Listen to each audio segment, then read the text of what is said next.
To you Redditors aged 50, what's something you genuinely believe young people haven't realized yet, but could enrich their lives or positively impact their outlook on life?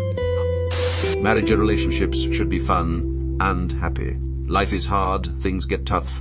Find someone that makes the tough times easier, not harder. Piggybacking off this and saying even the happiest marriages get into arguments.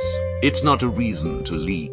Piggybacking off this to saying discover ways to resolve conflict, to realign and re-harmonize early in the relationship. Make it a habit to not linger in the muck. Shit happens, so get good at fixing it at its root and moving on. The difference between heavenly and hellish relationships is in having a supportive, connecting attitude, viz. One of judgment, isolation, retribution, and this attitude is applied to every interaction, hundreds of times a day, every day of the year. No marriage is going to be 100% happy and fun. You'll have fights and arguments. The key is to talk through them like sane, mature adults and then move on. Not everything that you disagree with deserves an argument. Pick your battles and let trivial things slide. To echo this, not everyone you disagree with is wrong. They are simply operating with different information. You can disagree with someone in an issue and still value the person. Don't let one issue define your entire relationship to another person. Unless you don't mind hearing IE like all the time, day and night, use hearing protection in loud situations. Tinnitus is a bit. I acquired that shit during an acting concert. I was near the column of speakers. Brian Johnson hit that fucking bell with a huge hammer. That shit fucked my ear forever.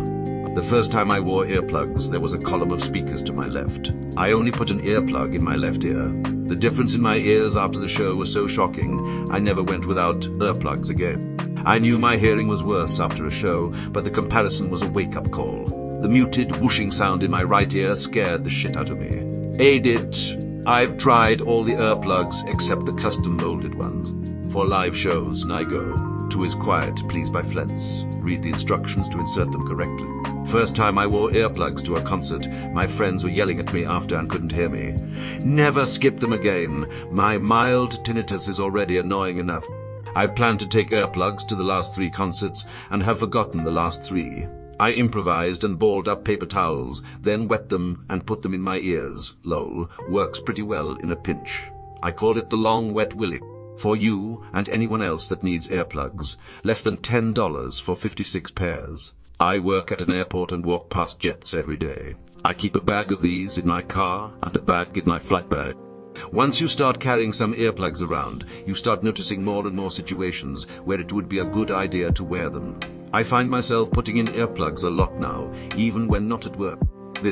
I'm 43, spent my life listening to music I love, sometimes at concerts, but mostly via headphones or through my synthesizers. My entire life is now dominated by hearing I, E, P, W, E, E, E, E, E, I, E, E, E, E, G, E, E, I, E, E, all of the time. Zero respite. It's absolutely mentally exhausting. It's weird because I was fine. Then one day IE in my ears, and it's been that way ever since.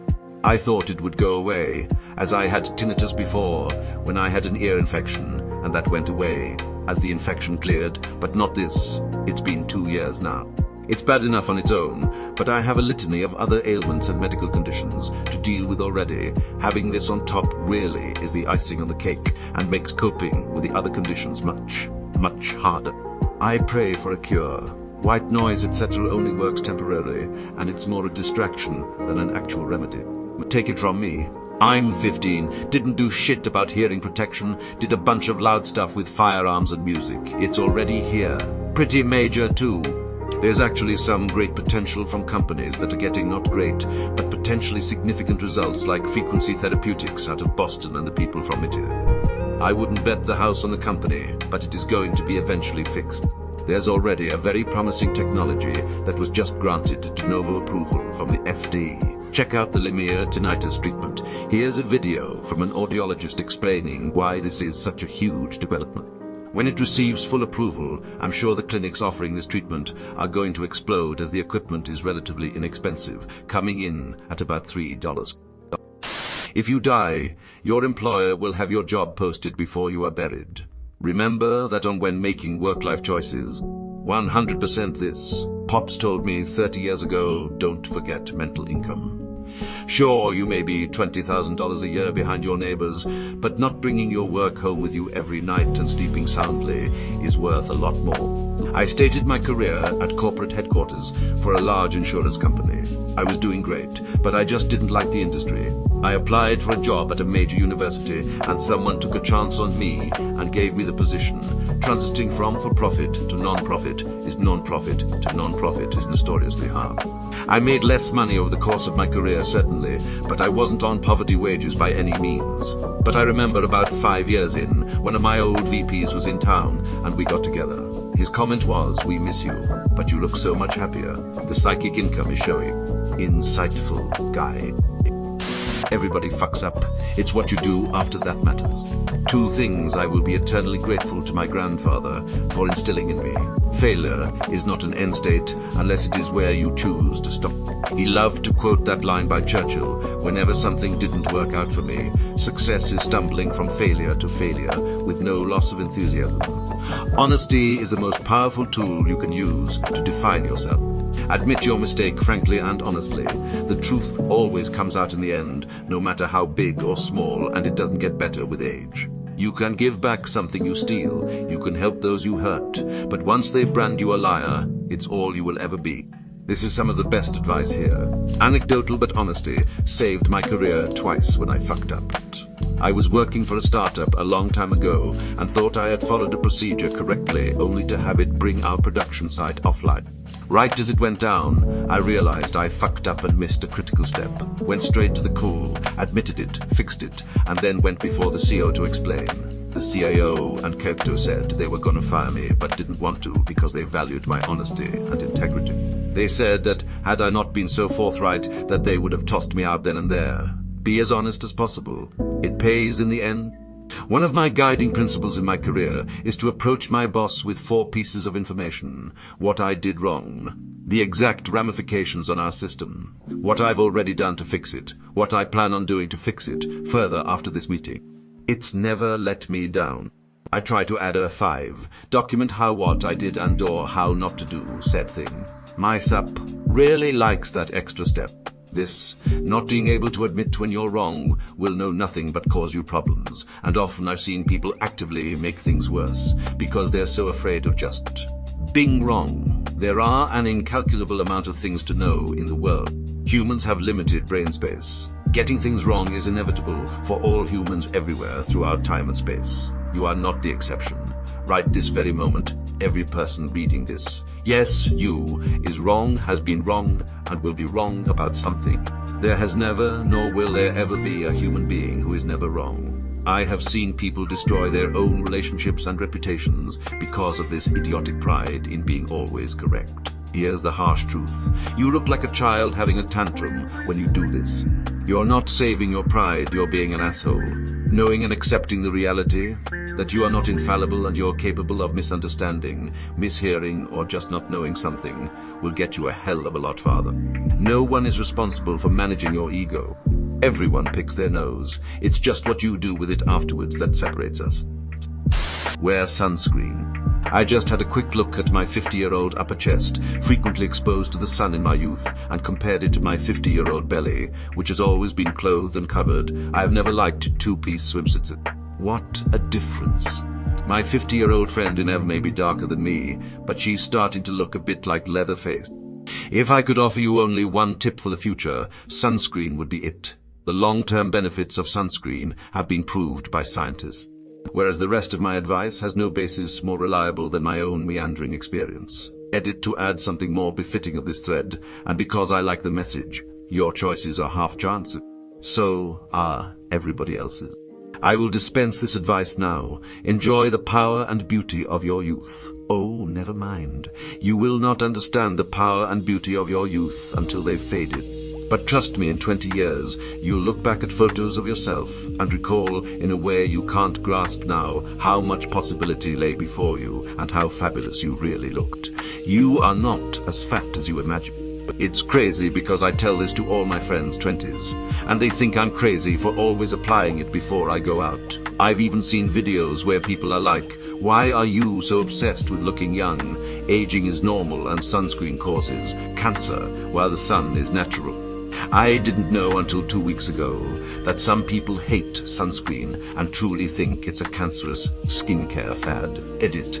If you don't like sunscreen because of how it feels or something, do research and get a different brand. There are great ones that don't feel annoying to apply. Take a genuine interest in what other people have to say. Ask them follow-up questions about their passions in life. Don't just talk about yourself or wait for your turn to talk. That's how you have a conversation and build a relationship. If I could offer you only one tip for the future, sunscreen would be it. The long-term benefits of sunscreen have been proved by scientists. Every skill takes determined practice to master. I see my young friends' relatives try and give up on so many things because they weren't very good at it. If you keep doing that, you'll never be very good at anything. Every day it gets a little easier, but you've got to do it every day. That's the hard part, but it does get easier. Jogging baboon from BoJack Horseman that struck a chord with me recently. I'd say invest in your health by regularly exercising. My wife got me into running when we were in our 20s, and it has been a big part of our lives ever since I'm 63. Nothing crazy, no marathons. We don't time ourselves or follow a strict training plan. We just pick a route, go at our own pace and have fun. We still go 3-4 miles, 3 forks per week. I also started working out at the gym 3 a week. I also started working out at the gym 3 a week with free weights in my 30s and have been doing it ever since. I'm no Schwarzenegger, believe me, but I can still work around the house, move furniture, shovel snow, and have fun tossing a ball around with the kids without injuring or exhausting myself. Between aerobic fitness and the weights, I've been able to stay remarkably healthy my entire adult life, knock on wood. It's also been great for my mental health and managing stress. You don't have to go nuts and set unreasonably strict requirements for exercise goals or diet that a normal person can't possibly maintain. Just do the best you can.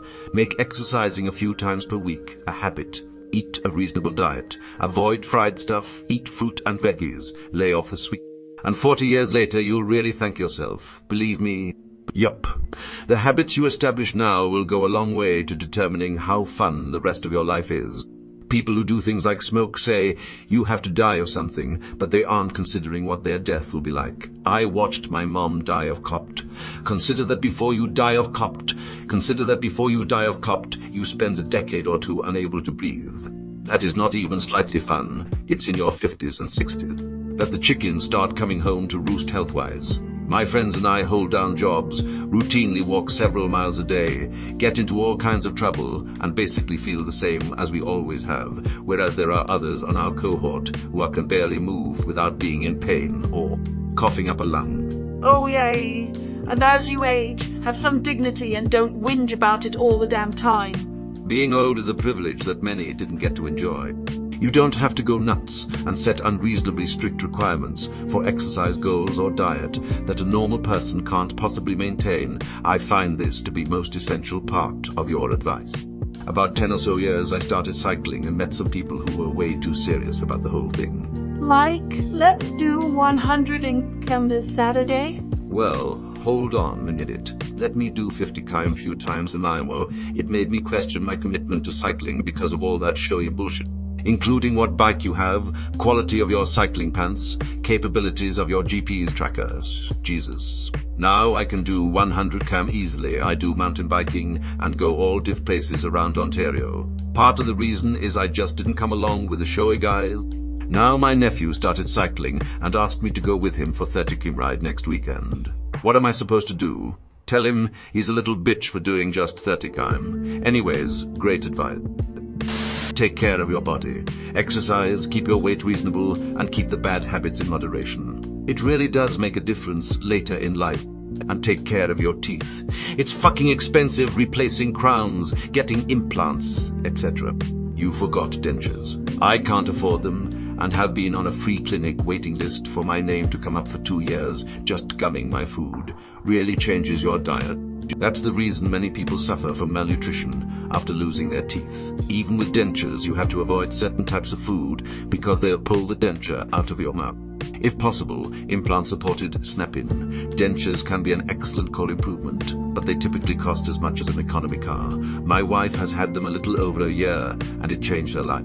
My soon to-be wife and I want to have kids in a few years, and I realize that whatever bad habits I have, I would likely pass on to my kids. I have been doing my best to replace them with habits I would want my kids to have. I was a skinny kid who always stayed far away from sports because I felt so inferior to the athletes. As a young adult, I finally started to exercise and tried hard to put on muscle, but still felt inferior with my runner's physique. Now I'm 47, in better shape than most people in my age group, and I'm kinda glad that I failed to bulk up. I actually had someone once say, "I bet you were on the football team and dated a cheerleader in high school, didn't you?" And I was like, dude, I was in the drama club and the marching band and was a virgin until college. All that is to say, don't think of exercise as striving to get swole or look like The Rock. Just take care of yourself and you'll gradually watch yourself become the fittest person you know while everyone around you is growing their beer bellies and dad bods. The best exercise I found is the practical kinds. If you don't run, long walks are also good. If you like lifting, lift amounts that would help you functionally. It doesn't have to be maxing out all the time. You don't have to stretch to do the splits, but it sure does help if you can stretch to be able to tie your shoes, etc. Debt can really ruin your life. If you want to take on a lot of it, make sure you have a good plan and run it by a lot of smart people first. Putting things off to do when you're older very likely means you'll end up not doing it. You young people have no idea how quickly your strength and stamina deserts you as you age. In my 30s and 40s, I used to happily do multiple-day hiking trips of 10-hour-a-day hikes up and over mountains. Now in my 50s, the last serious hike I did, which was only 6 hours, I could barely move the next day. My leg muscles were jelly. One of my best holidays was a month-long hike around Switzerland, done 15 years ago. As much as I would love to do that again, I have to face the fact I likely don't have it in me anymore. But at least I did get to do it. Had I put it off to when I retire, I would never have done it. Also, you may well never get the opportunity to do them. About 10 years ago, when I first moved to Perth, wow, a co-worker's friend was due to retire. Friend and his wife had never been overseas. As his retirement drew close, Wi-Fi started planning a big post. Tree Wi-Fi started planning a big post-retirement European trip as their first ever overseas adventure. Week after he retired, he dropped dead from a heart attack. Live your life while you have energy and fewer commitments. And even when things aren't stellar, it is all life experiences and usually a nugget among the shit. Live your life 2 comments down. Save your money well, which fucking one? I can't do both. Everything in moderation, including moderation. You save your money so you can live your life.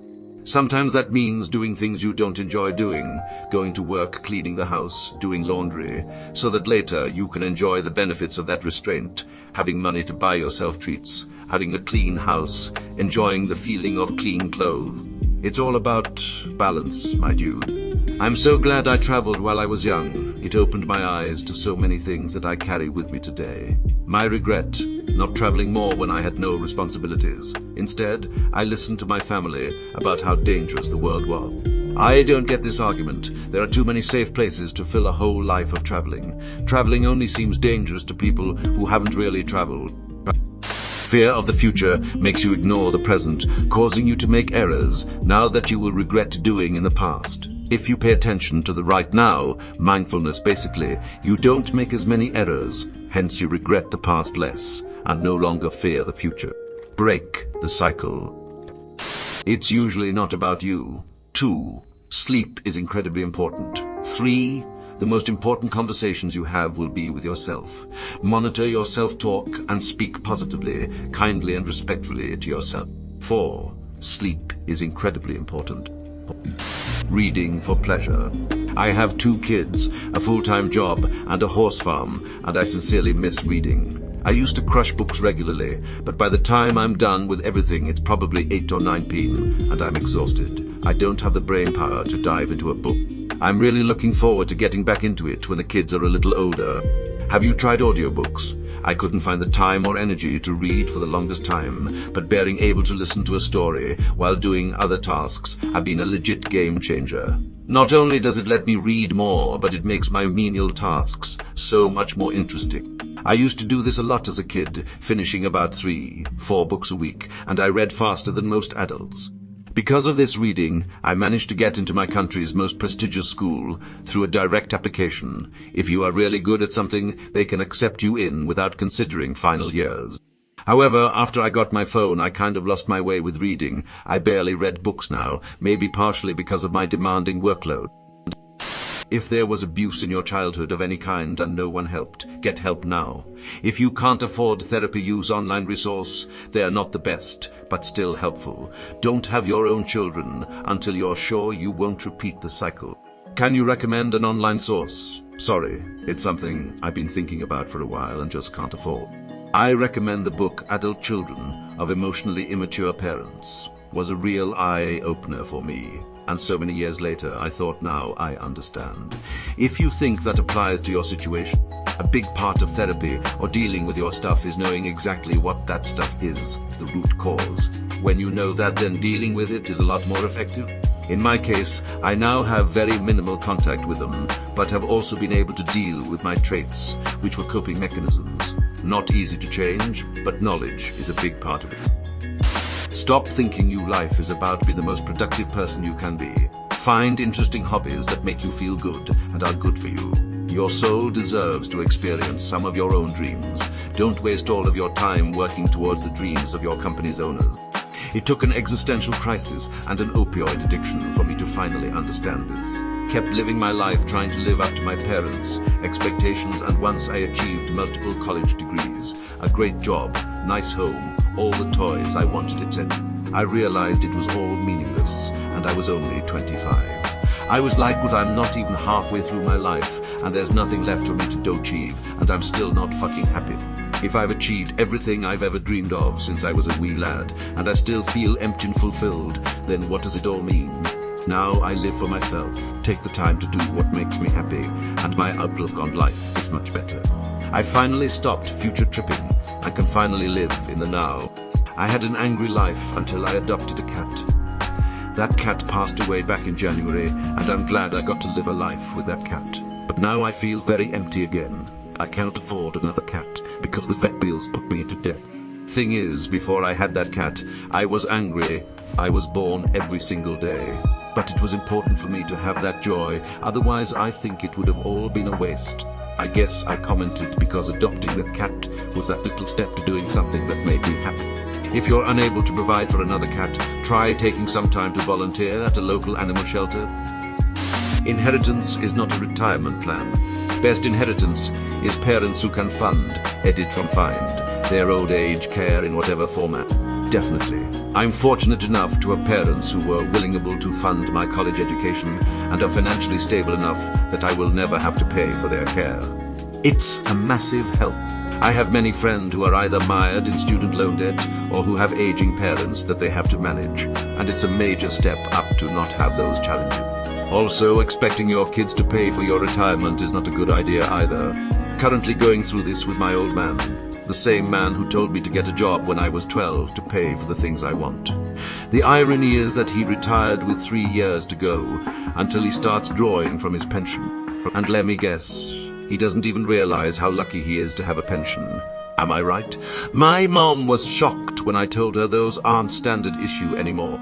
60-year-old checking in. You can greatly improve your mental health. I have been involved in men's groups for over 20 years. I have done counseling therapy, 12-step programs, and even hypnotherapy. I tried meditation but was consistent.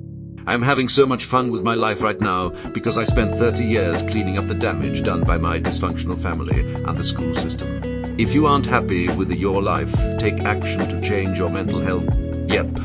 Even if your parents are well off financially, that money could disappear quickly if they need to go to a nursing home. Nobody else ever thinks about the things you did that you think were embarrassing or cringeworthy. You are not important to them. You are not important to them. The only one who remembers those moments are you, and you shouldn't let them define you to yourself. I heard a saying once, when you're young, you constantly worry about what everyone else thinks of you. When you're an adult, you stop worrying about what everyone else thinks of you. And when you're old, you finally realize that nobody else was thinking about you anyway. What if you learn people are saying negative things behind your back? That will happen, and it doesn't matter. Truly, living well is the best revenge. Move on and be happy. Those people are already miserable. Living your best life is absolutely the best way to get back at these people. The best part is that you'll get back at them without putting negative energy into it. I remind myself of this pretty often. The amount of people that genuinely actually care about your well-being and success are so staggeringly small, it can become a bit overwhelming. But for those people who do care, they can make the world the most enriched place to exist. Make sure to enrich those that matter to you. Friendships and family are just like a garden. We reap what we sow and tend to. I'm 49, so close enough for this. And that's not always true anymore. With everything being filmed at all times, those embarrassing or cringeworthy things are now online for anyone to see. It's way different from when we did dumb shit as kids teens, and the only people who really knew was your grade, maybe school if it was big enough, and that's about it. Edit, because people keep thinking this is my line of thinking. This is coming from my 22 and 24-year-old daughters. I thought I had stated that here, but it was in another thread. Work hard at your job, but also keep your ear open to other fields or jobs that can offer a better future. Success takes time, lots of time. Make sure that you see a path to a comfortable future. Go for experiences and not things. Similar, have fewer, nicer things. The habits you get into during your 20s or 30s are going to be damn near impossible to change. Make those habits good ones. Practice makes perfect applies to everything you do, not just the good stuff. Lying, eating poorly, procrastinating, mistreating your loved ones. You get better at these sorts of things as well. Cries in beer every weekend for the last 20 years. I did that too. Eventually it stopped only being on the weekends. Then it was 4 days a week, then 5, then all 7, 20 years worth of averaging 10 beers a day. Quit drinking a month ago, and hoo boy, it is not easy. Haven't given in to relapsing yet, but it's one day at a time. I can drink 40 beers tomorrow, just won't have one today is about the only way I can gaslight myself into keeping to it. Stop with the your attitude determines my response and just be yourself. You don't need to reflect back at everyone. You're not a mirror. Half of success is luck and quality, the other is efficiency and quantity. Success is being prepared enough to be able to take advantage of the lucky break when it presents itself. Know that it's a much smaller percentage than you think of people who care about how you look or what you wear. People will remember your kindness and have no idea what you were wearing when you were kind. Edit to add, I said a smaller percentage to leave room for the people who do care what you look like or what you're wearing. I realize not everyone is the same. Late 40s, but thought I'd answer anyway. Get off social media. Maybe not entirely, but take it off your mobile devices. Maybe log on when you're sitting at a laptop. Otherwise, it just rots your brain. Whether it destroys your attention span, misrepresents how awesome others' lives are, or just pigeonholes you into an echo chamber, it does no good. Edit. Yes, I'm bashing social media on a social media on a social media account. But the more nuanced attack is to not use SEM so frequently, as I wrote in the initial comment. The default to just mindlessly scroll on your phone is the real problem. Logging on for a few minutes, fucking around, and then getting off some is the way to do it. Late 60s here. I deleted the accounts almost 2 years ago. I do miss the ease of communication with distant relations, but in the long run, there would be one post I'd want to see in a page full of ads and posts, designed to piss me off to keep me engaged on the platform. I just wasn't worth it. My mental health is so much better. Deleted yesterday. Then take the logical next step and turn off cable news. Doesn't matter if you fall on the Fox News or MSNBC side of the aisle. Both sides deliberately provide content to get you pissed at the other side. Cable news is the biggest factor in our widening political divide. Turn that shit off permanently and just talk to your neighbors. We as a people aren't nearly as divided as cable news tells you we are, but you'll never know that by listening to the talking heads. Learn to let it go. Don't watch too much machine. Don't hold grudges. Don't get pissed in traffic. Don't feel the need to correct the dipshits. Don't stress about the weather. Don't go to bed angry with your spouse. Just let it go.